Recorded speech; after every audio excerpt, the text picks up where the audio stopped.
Hello, today we will guide you through how to complete change orders in QuickBooks Online. To begin, open QuickBooks Online and make sure you are on the main homepage. This is where you can access the tools and records you need to update customer transactions.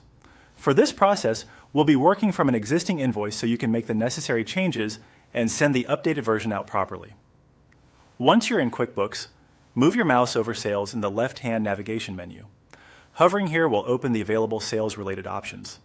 This section is where QuickBooks stores customer-facing transactions such as invoices, payments, and related records. So it's the right place to start when you need to complete a change order. From the Sales options, click on Invoices. This will take you to your invoice list where you can review previously created invoices and choose the one that needs to be updated. If you have many invoices listed, take a moment to identify the correct one before opening it, since you'll be making edits directly to that transaction. Next, click View Edit on the invoice you want to update. This opens the invoice details so you can make the needed adjustments. At this stage, you're essentially revisiting the original invoice and applying the approved change order directly within it.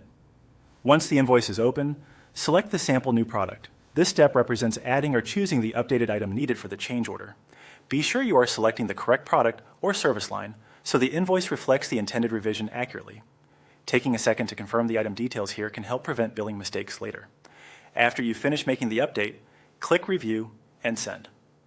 This allows you to preview the revised invoice before it goes out.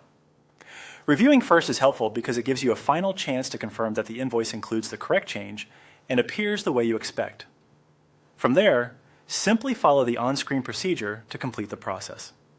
QuickBooks will guide you through the remaining prompts needed to send or finalize the updated invoice.